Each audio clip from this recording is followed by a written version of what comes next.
Welcome to हमारी academy official and my name is Aberaj. तो कैसे हैं आप सब? आई होप आपकी तैयारी अच्छी चल रही होगी। आप सभी लोग अपने अपने तैयारी में लगे होंगे, अपने अपने एग्ज़ाम की तैयारी में।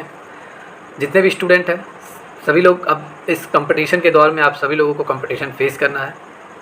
हर एक जॉब में, हर एक वैकेंसी में आपको कंपटीशन फेस करना है एंड इसमें वही सक्सेस होता है जो पूरा अपना सभी सब्जेक्ट में अपना 100% देता है। मतलब सभी सब्जेक्ट में उसके कमांड अच्छे होते हैं, देन वही स्टूडेंट पूरी तरीके से सक्सेस होता है। देन यहाँ पे पूरी तरीके से मैं बात करूँगा आपके UPSSC ऑडिटर्स क्लास के बारे में। क्लियर? आप सभी लोग अपने अपने फॉर्म तो फिलअप कर ही लिए होंगे क्योंकि 1 तारीख लास्ट डेट था। 1 तारीख से पहले सभी स्टूडेंट ने फॉर्म फिलअप कर दिया होगा। क्लियर? एंड देन अब उनका जो सेकंड स्टेज आता है, फर्स्ट स्टेज मान लीजिए आपका फॉर्म फिलअप ही हुआ क्योंकि बहुत सारे स्टूडेंट के फॉर्म फिलअप में भी फॉर्म में बहुत सारे मिस्टेक हुए हैं। बहुत सारे स्टूडेंट का कमेंट आया था एंड काफ़ी स्टूडेंट ने कॉल किया हुआ था। फॉर्म फिलअप करने में भी आपको उतना ही टाइम देना चाहिए जितना आप अपने सिलेबस को देखते हैं, क्योंकि बहुत सारे स्टूडेंट क्या करते हैं, फॉर्म फिलअप करते समय पूरे डेटा को नहीं पढ़ते हैं और वो साइबर कैफ़े जाकर या फॉर्म भरने वाले पे डिपेंड हो जाते हैं। आप सभी लोगों को, स्टूडेंट को मैं यही बता दूं जो लोग पहली क्लास देख रहे हैं आज की, ठीक है, फर्स्ट क्लास आज आप लोग देख रहे हैं ऑडिटर्स का, मैं सभी स्टूडेंट को बता दूं कि आप सभी लोग जितने लोगों ने फॉर्म फिलअप कर दिया है पूरी तरीके से, आप सभी लोग अपने कास्ट सर्टिफिकेट जरूर बनवा के रख लें एंड इन सबके साथ साथ जितने भी EWS वाले सर्टिफिकेट है अपना EWS सर्टिफिकेट बनवा लें, कंप्लीट बनवा कर आप लोग रख लीजिए। क्लियर? एंड देन आज हम लोग पूरी तरीके से आपके क्लास के बारे में बात करते हैं। ठीक है, आज की क्लास को हम लोग स्टार्ट करते हैं। देन आज की क्लास में मैं आज पूरी तरीके से सिलेबस के बारे में बात करूंगा, UPSSC ऑडिटर्स के सिलेबस के बारे में, क्योंकि आपके एग्ज़ाम का जो एक इम्पॉर्टेंट पॉइंट होता है, एक इम्पॉर्टेंट मतलब समझ लीजिए फर्स्ट स्टेप जो होता है वो आपका सिलेबस होता है। किसी भी एग्ज़ाम को अगर आपको क्लियर करना है तो उसके सिलेबस को आपको समझना पड़ेगा। बिना सिलेबस कोई पढ़ाई नहीं होती है। बिना सिलेबस यही होता है कि हम ये भी पढ़ लिए वो भी पढ़ लिए, जो आपका एग्ज़ाम में आएगा कहीं आपने उसको नहीं पढ़ा तो समझ लीजिए आपका कितना नुकसान होगा। क्लियर? तो आपको सबसे पहले किसी भी एग्ज़ाम को क्रैक करने से पहले उसके सिलेबस को अच्छे से समझना चाहिए कि सिलेबस कह क्या रहा है, कौन कौन सी चीज़ें आपको पढ़नी है, कौन कौन सी चीज़ों को आपको छोड़ देना है। क्लियर? देन आज हम लोग पूरी तरीके से UPSSC ऑडिटर्स के सिलेबस के बारे में जानेंगे कि ये सिलेबस में आपके है क्या, पूरी तरीके से किन किन सब्जेक्ट से आपके क्वेश्चन पूछे जाएंगे एंड किन किन सब्जेक्ट से अगर क्वेश्चन पूछे जा रहे हैं तो उन सब्जेक्ट में कितने क्वेश्चन, कौन कौन से चैप्टर्स ऐसे हैं कि उन सभी सब्जेक्ट में कौन कौन से चैप्टर ऐसे हैं जिनसे हमारे न्यूमेरिकल क्वेश्चन आते हैं, मीन हम कह सकते हैं हमारे प्रैक्टिकल क्वेश्चन आते हैं। क्लियर? क्योंकि प्रैक्टिकल आपके एग्जाम में जरूर पूछे जाते हैं। एंड देन कॉमर्स के इस क्लास में पूरी तरीके से आपको थियरी और न्यूमेरिकल और MCQ सभी सेक्शन कराया जाएगा। क्लियर? देन आज हम पूरी तरीके से जानेंगे पूरे सिलेबस के बारे में, किन किस सिलेबस से के कौन कौन से चैप्टर से आपके न्यूमेरिकल्स आते हैं, थियरियाँ किससे ज़्यादा आती हैं, किस किस सब्जेक्ट से ज़्यादा थियरी पूछा जाता है, ये कंप्लीट हम लोग पूरा देखेंगे। एंड इन सबके साथ साथ आपका ये जो सिलेबस के बारे में बात कर लूँ, अभी देखिए आपका जो फॉर्म फिलअप हुआ है वो आपका UPSSC पेट के थ्रू आपका फॉर्म फिलअप हुआ है। ठीक है, अभी आपका मेंस एग्जाम के लिए आप शॉर्ट लिस्टेड हो गए। ठीक है, जितने भी स्टूडेंट जिनका जो परसेंटेज मार्क है अगर उनका 65% से अबव है, 65% मैं बोल रहा हूँ, 65 पे मैं 60 भी बोल दे रहा हूँ। ऐसा मैं क्यों कह रहा हूँ? 65% से जिसका भी मार्क्स मतलब नॉर्मलाइजेशन मार्क्स अगर ऊपर है वो अपने आप को सिक्योर समझे, अपनी तैयारी में लग जाइए, अपने तैयारी में जुट जाइए, अच्छे से तैयारी कीजिए। ये मैं 60 क्यों बोल रहा हूँ, 60 से कम भी मैं बोल सकता हूँ क्योंकि सभी के पास वो लेवल नहीं है ऑडिटर्स के लिए, किसी के पास वो लेवल नहीं है ऑडिटर्स के लिए, वो लेवल बहुत ही कम स्टूडेंट के पास है। अगर हम 100 में से देखें तो 5% के पास आपका वो लेवल डिग्री है एंड कॉमर्स की डिग्री है। क्लियर? तो कंपटीशन इसमें बहुत कम है, बस आपको करना क्या है, आपको अपने एग्जाम को क्रैक करना है, अच्छे से अपने एग्जाम को क्रैक करना है। सिर्फ एग्जाम को क्रैक करने के बारे में सोचिए, सिलेक्शन आपका ऑटोमेटिक हो जाएगा, क्योंकि एग्जाम अगर आपका अच्छा गया तो आपका सिलेक्शन 100% पक्का है, क्योंकि इसमें कंपटीशन काफ़ी कम है, क्योंकि एक तो O लेवल मांगा है प्लस BCom की डिग्री आपकी मांगी है कॉमर्स की, तो BCom वाले भी छट गए हैं जिनके पास O लेवल की डिग्री नहीं है। तो आप सभी लोग अच्छे से अपने सिलेबस की तैयारी कीजिए, सिलेबस के अकॉर्डिंग अपने एग्जाम की तैयारी कीजिए। क्लियर? अभी सिलेबस पूरी तरीके से डिफाइन नहीं हुआ है, लेकिन ये जितनी भी क्लासेज आज से स्टार्ट हो रही हैं सिलेबस वाइज, ये आपका पुराने सिलेबस के अकॉर्डिंग क्लास स्टार्ट किया जा रहा है और 100% यही सिलेबस आपका रहने वाला है। क्योंकि अगर UPSSC अगर सिलेबस को आगे पीछे करेगा तो आप एक्स्ट्रा सरप्लस में हो, अगर आगे भी करता है, 1-2 सवाल इंक्लूड करता है तो वो भी आपका पूरी तरीके से स्पीड बैच की क्लास में आपको पूरा पढ़ा दिया जाएगा। क्लियर? एंड देन जितने भी स्टूडेंट जो लोग अभी तक पेड बैच ज्वाइन नहीं किए हुए हैं, आप सभी लोग पेड बैच को ज्वाइन कर लें। पेड बैच को ज्वाइन करने के लिए आपको गूगल प्ले स्टोर पर जाना है, वहाँ पे हमारी अकेडमी ऑफिशियल ऐप डाउनलोड करना है, देन रजिस्टर करना है, लॉगिन करना है, वहाँ से आप अपने पेड बैच को ज्वाइन कर सकते हैं। क्लियर? एंड अगर आपको कोई इशू आता है पेड बैच ज्वाइन करने में तो आप दिए गए नंबर पर कॉल करके अपने डाउट को क्लियर कर सकते हैं। तो चलिए आज की क्लास में हम पूरी तरीके से सिलेबस को देखते हैं, कौन कौन से सिलेबस से कितने क्वेश्चन पूछे जाते हैं, किससे थियरी किससे न्यूमेरिकल्स आपके पूछे जाते हैं। Clear? Then first class is a syllabus class. Clear? सबसे पहले यहाँ पे आता है आपका basic principle of accounting. First आपका जो मतलब इसमें आपके क्या क्या आने वाला है, इसमें आपका फाइनेंशियल अकाउंटिंग आपका है, अकाउंटिंग लॉ है, एंड देन इन सबके साथ साथ बिजनेस मतलब टैक्सेशन भी आपका है, ठीक है। मतलब टोटल आपके, मैं यहाँ पे अगर मैं बात कर दूँ, अभी मैं आपको सब क्लियर करूँगा, 22 से लेके 23 चैप्टर्स आपके हैं इसमें, क्लियर। 22 से 23 चैप्टर्स, जिसमें से आपके 70% आपका क्या है, 70% आपका ये फाइनेंशियल अकाउंटिंग से, आपके पूरी तरीके से फाइनेंशियल अकाउंटिंग के चैप्टर हैं। 70% आपका जो पूरी तरीके से कौन से चैप्टर्स हैं, कौन से सब्जेक्ट्स हैं, आपका फाइनेंशियल अकाउंटिंग इसमें 70% है। ऑडिट का भी इसमें है, ठीक है, ऑडिट के इसमें कुछ चैप्टर्स हैं, एंड इन सबके साथ साथ आपका टैक्सेशन के भी कुछ सब्जेक्ट इसमें ऐड किए गए, मतलब सब्जेक्ट मतलब चैप्टर्स ऐड किए गए हैं टैक्सेशन के। ऑडिट सब्जेक्ट भी आपका इसमें, ऑडिट से भी कुछ को आपके चैप्टर ऐड किए गए हैं, क्लियर। सब मैं क्लियर करूँगा, 1 बाय 1 क्लियर करूँगा।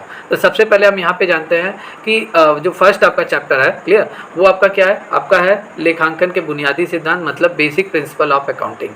इसमें क्या होता है, हमसे लेखांकन मतलब अकाउंटिंग का डेफिनेशन, अकाउंटिंग के ऑब्जेक्टिव्स, क्लियर, अकाउंटिंग के ऑब्जेक्टिव के साथ साथ how many types of accounting, accounting के प्रकार हमसे पूछेगा, क्लियर, एंड इन सबके साथ साथ अकाउंटिंग स्टैंडर्ड हमसे पूछेगा, लेखांकन जो आपका मानक लेखांकन आपका होता है, ठीक है, अकाउंटिंग स्टैंडर्ड है, स्टैंडर्ड अकाउंटिंग, ये हमसे पूरा पूछा जाएगा।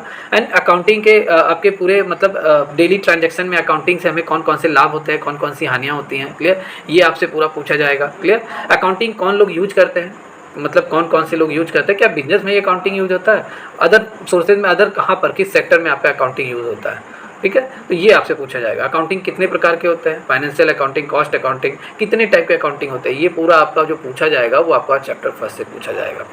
बहुत ही ज़्यादा बड़ा मैं नहीं कहूँगा, एक पूरा एक कंप्लीट चैप्टर है, एक लेक्चर में पूरी तरीके से क्लियर हो जाएगा, क्लियर। देन सेकेंड चैप्टर आपका जो है वो है प्रारंभिक लेखांकन पुस्तकों की तैयारी, क्लियर। सेकेंड चैप्टर जो आपका है वो है प्रारंभिक लेखांकन पुस्तकों की तैयारी, preparation of initial accounting books. तो प्रारंभिक लेखांकन जो अकाउंटिंग आपका किया जाता है उसमें कौन कौन से बुक्स हम तैयार करते हैं, ये आपसे पूछा जाएगा, क्लियर। कौन कौन से बुक्स जैसे आप purchase book, sales book, purchase return, sales return, bills receivable book, bills payable book, interest book, cash book, ठीक है, ये सब आप, ठीक है। किसी के पर्सनल अकाउंट से रिलेटेड भी बहुत सारे बुक्स तैयार होते हैं, ठीक है। तो इन सभी बुक्स को कैसे तैयार किया जाता है, कैसे इसमें हम पूरी तरीके से जर्नल एंट्री करते हैं, ठीक है। जर्नल एंट्री मतलब पूरी तरीके से हम इन सभी बुक्स में जितने भी हमारे ट्रांजैक्शन होते हैं डेली बिजनेस में, उनका ट्रांजैक्शन जर्नल एंट्री करने के बाद हम कौन कौन से बुक्स को प्रिपेयर करते हैं, उस बुक्स में कौन कौन सी एंट्रियाँ हम करते हैं, क्लियर। तो ये आपका सेकंड चैप्टर में, इसमें आपका जनरल एंट्री पूछा जाएगा, एंड देन सभी सब्सिडरी बुक्स के बारे में पूछा जाएगा, परचेज, सेल्स, कैश बुक, ठीक है, purchase return, sales return books, तो जितने भी बुक्स होंगे वो आपसे पूरा पूछा जाएगा। ये भी आपके इंपॉर्टेंट चैप्टर है। ये देखिए, ये दोनों जो चैप्टर हैं आपके, ये भी आपका थियरी बेस्ड पूरा चैप्टर है, ये भी थियरी बेस्ड चैप्टर है, क्लियर। इससे आपके जो MCQ आएंगे, थियरी के क्वेश्चन आएंगे, इससे भी आपके थियरी के क्वेश्चन आएंगे, क्लियर है। चलिए यहाँ पे अब हम बात करते हैं, हमने ये पहले से ही ऐड कर दिया है। देन यहाँ पे अब हम पूरी तरीके से बात करते हैं एडजस्टमेंट, क्लियर। यहाँ पे हम बात करते हैं, ये काफ़ी मैं आगे चला गया, ठीक है। सिलेबस जो आगे पीछे है पूरी तरीके से सीरियल वाइज मैंने नहीं ऐड किया है यहाँ पे, तभी आपको क्लियर मैं समझा देता हूँ।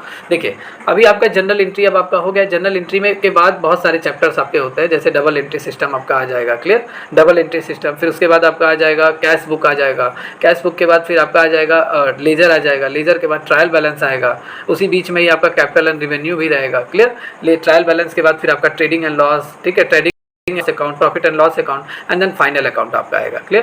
तो ये चैप्टर सीरियल वाइज आपके हैं। तो उसी आफ्टर मतलब बैलेंस शीट से पहले आपका एक चैप्टर होता है, ठीक है, एडजस्टमेंट, ठीक है। बहुत सारी एंट्रियाँ क्या होती है हमसे करने में छूट जाती हैं, देन उन सभी एंट्रीज़ को हम बैलेंस शीट में लिखने, मतलब बैलेंस शीट में पता नहीं चलता है, ठीक है। बहुत सारी एंट्रीज जो हमारे होते हैं, ट्रांजेक्शन होते हैं, उनकी हम अकाउंटिंग करते ही नहीं है, भूल जाते हैं। तो उसका पूरा एक पूरा चैप्टर है, ठीक है। इससे आपका थियरी आएगा एंड देन आपका न्यूमेरिकल आएगा, क्लियर। ये एडजस्टमेंट चैप्टर है, तो इससे न्यूमेरिकल आपके आएंगे एंड थियरी भी आएगा, इंपॉर्टेंट है। अब इसके बारे में जब क्लास में पूरी तरीके से बात करूंगा एडजस्टमेंट होता क्या है, क्लियर। आज मैं बात करने वाला हूँ पूरी तरीके से आपके किस चैप्टर से थियरी और न्यूमेरिकल आएगा, इसको ध्यान से देखिए, क्लियर। जितने भी चैप्टर्स में ये सब सिलेबस बताया जा रहा है, इसका आप नोट्स बना लीजिए, क्लियर। वैसे तो नोट्स आपके ऐप पर पूरी तरीके से अपडेट कर दिया जाएगा, आप जितने भी पेड स्टूडेंट हैं वो पूरी तरीके से इस सिलेबस को वहाँ से पूरी तरीके से वॉच कर सकते हैं।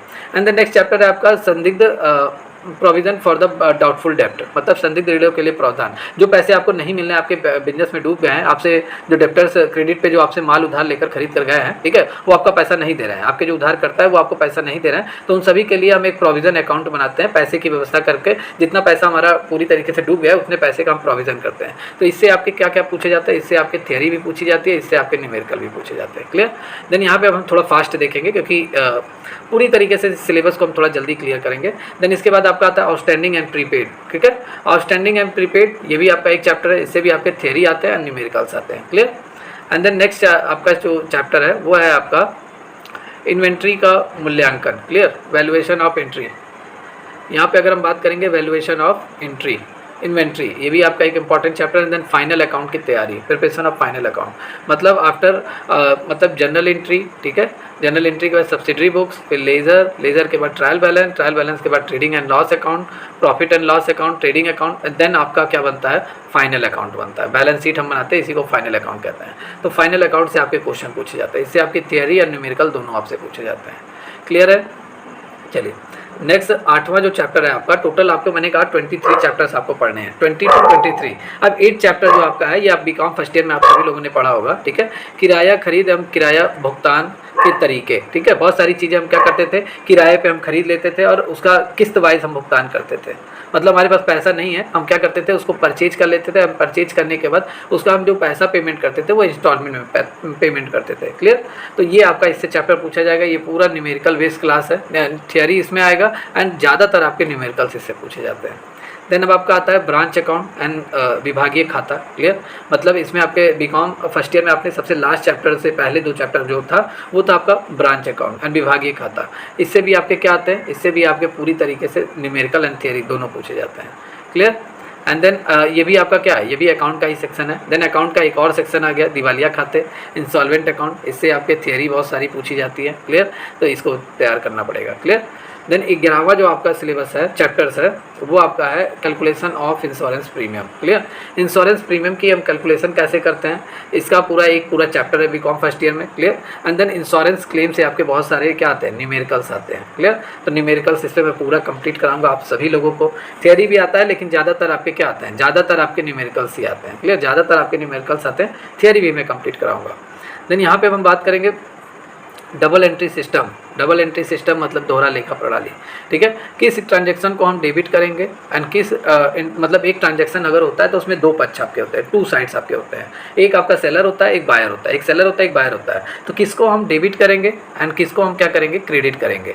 ये आपका पूरा डबल अकाउंटिंग सिस्टम है। डबल अकाउंटिंग सिस्टम में डेबिट क्रेडिट के पूरे रूल दिए गए हैं, ये पूरा मैं आपको बताऊँगा। इन सबके साथ साथ डबल एंट्री सिस्टम में आपके टाइप्स ऑफ अकाउंट भी दिए गए हैं, मतलब personal account, real account and nominal account, इसके बारे में भी कंप्लीट मैं आपको बताऊँगा। इससे आपके क्या पूछे जाते हैं, इससे आपकी ओनली थियरी पूछी जाती है डबल अकाउंटिंग सिस्टम में। एंड ट्रांजैक्शन भी आपके पूछे जाते हैं, जितने भी ट्रांजैक्शन हमारे होते हैं। ठीक है, जैसे हमने 10,000 का माल बेचा तो हमारा क्या आएगा, हमारा आएगा cash account to debit and to sales account credit. Clear, तो ये हमारी एंट्री होगी, तो इससे भी हमारे क्वेश्चन पूछेंगे एंट्री से रिलेटेड। देन यहाँ पे हम बात करेंगे बैंक समाधान विवरण, बैंक रिकंसिलिएशन स्टेटमेंट, इससे भी आपके बहुत सारे क्वेश्चन पूछे जाते हैं थियरी। ठीक है, ये भी आपके चैप्टर में है, सिलेबस में है। एंड देन इसके बाद हम बात करेंगे इंटरनेट बैंकिंग। इंटरनेट बैंकिंग से रिलेटेड आपके क्वेश्चन पूछे जाएंगे, बहुत सारे इसमें है। इंटरनेट बैंकिंग में कैसे ऑनलाइन ट्रांजेक्शन होता है, ऑनलाइन ट्रांजेक्शन के बेनिफिट क्या क्या है।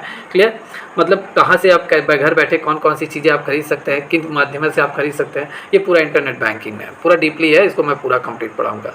एंड इन सबके साथ साथ बजटरी नियंत्रण में कंप्यूटर का उपयोग, use of computers in a budgetary control. Budgetary मतलब बजट को नियंत्रित करने में कंप्यूटर का यूज़ क्या क्या है, ये पूरा कंप्लीट आपके सिलेबस में है। क्लियर, बजट का ये पूरा पढ़ाया जाएगा। एंड देन अब हम यहाँ पे बात करते हैं पूरी तरीके से चैप्टर नंबर 17 का इंटरनल ऑडिट।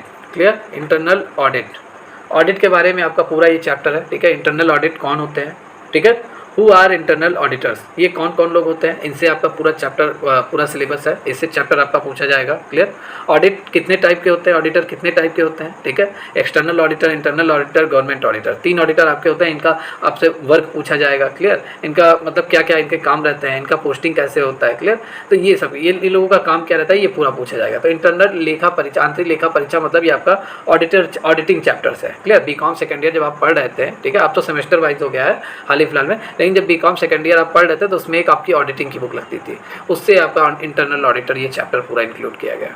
क्लियर है। देन यहाँ पे अब आपका मैं बात करूँगा नॉलेज ऑफ फाइनेंशियल रूल्स, वित्तीय नियमों का ज्ञान भी आपको होना चाहिए। ये आपका पूरी तरीके से ये भी आपके चैप्टर्स में है, वित्तीय नियमों का ज्ञान। क्लियर। आरटीजीएस आपके चैप्टर में है, ठीक है। RTGS real time gross settlement, clear, इसका फुल फॉर्म होता है, ये भी आपके चैप्टर्स में है। एंड स्टोर खरीद पर नियमों का ज्ञान, knowledge of store purchase rule, store purchase rule के बारे में आपको पूरी जानकारी होनी चाहिए, ये भी सिलेबस में है। एंड देन सबसे इंपॉर्टेंट जो आपका है ये है, ठीक है, E banking and taxation and arithmetic, ये आपके सिलेबस में है। मतलब इंटरनेट बैंकिंग होता क्या है, इसका यूज़ क्या क्या है, इसके बेनिफिट और लॉस क्या क्या है, ये पूछा जाएगा। टैक्सेशन आपसे पूरा पूछा जाएगा, इंडिया में टैक्सेशन का रूल क्या है, ठीक है, कौन कौन लोग टैक्स पे करते हैं, कौन कौन लोग नहीं पे कर सकते हैं, किन पे टैक्स लगता है, किन पे टैक्स नहीं लगता है, टैक्स अगर लगेगा तो आपकी कितनी संपत्तियों पर लगेगा, कितने एसेट्स पे लगेगा, ये पूरा कंप्लीट है। अर्थमेटिक मतलब अंगणित, थोड़े से मैथ के भी क्वेश्चन रहेंगे लेकिन ऐसे नहीं रहेंगे, कॉमर्स वाले रहेंगे। क्लियर। एंड देन लास्ट जो चैप्टर मैंने ऐड किया हुआ है वो डेप्रिसिएशन हरास, आपकी एसेट्स फिक्स एसेट्स पे आपका डेप्रिसिएशन लगता है, तो कौन कौन से फिक्स एसेट्स पे आपके डेप्रिसिएशन लगते हैं, ठीक है, और ये डेप्रिसिएशन कितने मेथड से निकाला जाता है, ठीक है। डेप्रिसिएशन की जो मेथड होते हैं सभी अलग अलग होते हैं, इस पर न्यूमेरिकल्स आपके बहुत सारे पूछे जाते हैं एंड थियरी भी आपकी पूछी जाती है। तो टोटल आपके टोटल 22 चैप्टर इस समय है, ठीक है। टोटल 22 चैप्टर्स हैं जिसको आपको पूरी तरीके से स्टडी करना है। अगर आपको सिलेक्शन लेना है तो इन 22 चैप्टर्स को पूरा अच्छे से पढ़ लेना है। क्लियर, पूरे 22 चैप्टर को, यही आपके सिलेबस में। अगर मे भी यूपी ट्रिपल एससी क्या करती है, नया अगर सिलेबस जारी करती है, मे भी मैं मान लेता हूँ नया सिलेबस अगर यूपी ट्रिपल एससी क्या करती है, जारी करती है, देन हम करेंगे क्या, पूरी तरीके से देखिए, इससे कम जारी करेगी तब तो आपके लिए बेनिफिट ही है, आपने एक्स्ट्रा भी पढ़ लिया है। अगर इससे ज़्यादा जारी करती है तो उसकी भी क्लासेज आप सभी को मिलती रहेंगी, कंटिन्यू मिलती रहेंगी। सिलेबस आपको कंप्लीट हो गया, किस किस सिलेबस को आपको कंप्लीट पढ़ना है और कौन से सिलेबस को छोड़ देना है। क्लियर। जैसे बहुत सारे अकाउंट के जो चैप्टर्स हैं, जैसे मैं बात करूँ रॉयल्टी नहीं है आपके चैप्टर में, ये पूरी तरीके से आपका क्या कट गया है। क्लियर, रॉयल्टी आपका कट गया है। पार्टनरशिप भी आपका पूरी तरीके से नहीं दिखाई दे रहा है, पार्टनरशिप भी आपका नहीं है। तो बहुत सारे ऐसे चैप्टर हैं जो आपके सिलेबस में नहीं है। क्लियर, नहीं है, बहुत सारे सिलेबस चैप्टर्स फाइनेंशियल अकाउंटिंग के तो बहुत सारे कट गए हैं, ऑडिटर्स के भी बहुत सारे चैप्टर नहीं हैं। तो जितने जितने चैप्टर आप सभी को बताए गए, ये 2015 में इसी बेस पे एग्जाम आपका हुआ था। देन नियर फ्यूचर में भी आपका यही सिलेबस रहने वाला है। क्लियर। तो जितने भी स्टूडेंट जो यूपी ट्रिपल एससी ऑडिटर्स का पेड बैच ज्वाइन किए हुए हैं, आप लोग अपनी तैयारी कंप्लीट करते रहिए, क्लासेज आपकी ऐसे डेली रन करती रहेंगी। क्लियर, एक दो चैप्टर, दो दिन में एक चैप्टर आपका कंप्लीट करा दिया जाएगा, जल्दी आपका सिलेबस फाइनल किया जाएगा। देन आफ्टर पूरे सिलेबस फाइनल करने के बाद आपको जमकर एमसीक्यू कराया जाएगा। इतने एमसीक्यू मैं आपको करवा दूंगा कंप्लीट कि आपका एग्जाम में जो 60 क्वेश्चन 60 मार्क्स आपके आने हैं, एक भी क्वेश्चन नहीं छूटेगा। लेकिन सबसे पहले आपका सिलेबस कंप्लीट कराना है। जितने भी आपके चैप्टर्स हैं उन सभी का थियरी और उन सभी का एमसीक्यू मैं कंप्लीट करा दूंगा। आप सभी के एग्जाम, बहुत सारे स्टूडेंट पूछ रहे थे सर हम लोग का एग्जाम कब से होगा। क्लियर, तो अभी देखिए 1 तारीख को आपका लास्ट डेट पूरा फाइनल हुआ है ऑनलाइन फॉर्म सबमिशन करने का। एंड जहाँ तक अनुमान लगाया जा रहा है कि इसी अगस्त के महीने या सितंबर के फर्स्ट वीक तक पूरी तरीके से मेंस के लिए रिजल्ट आ जाएगा। मेंस के लिए जितने स्टूडेंट्स आ जाएगा, जो लोग शॉर्टलिस्टेड होंगे उनका नाम बता दिया जाएगा, you are eligible to mains exam for UP triple SC auditors, ये लिखकर आ जाएगा और सब में आता है ऐसे लिखकर। ठीक है, देन सितंबर के फर्स्ट वीक तक रिजल्ट आपका आ जाएगा एंड एग्जाम जो इसका है वो अक्टूबर के फर्स्ट वीक तक, और नहीं तो आपका ये अक्टूबर के थर्ड वीक तक पूरी तरीके से एग्जाम हो जाएगा। उससे पहले ही मैं सितंबर के लास्ट तक पूरा सिलेबस फाइनल कर दूंगा। देन एमसीक्यू भी आपको करवाऊंगा, ऐप पर आपको बहुत सारे मॉक टेस्ट अब जल्दी ही आपको मिलने वाले हैं। क्लियर, एमसीक्यू सेक्शन डेली जितने लोग ई हमारे अकाउंटेंट का पेड बैच ज्वाइन किया हुआ उन सभी को एमसीक्यू वगैरह सब कराया जा रहा है। क्लियर, देन जितने भी एमसीक्यू कराया जा रहा है थियरी बेस उनकी पूरी क्लास चल रही है। क्लियर, देन जितने भी स्टूडेंट, आज की क्लास में मैं इतना ही बात करूंगा। क्लियर, आज की क्लास में इतना ही।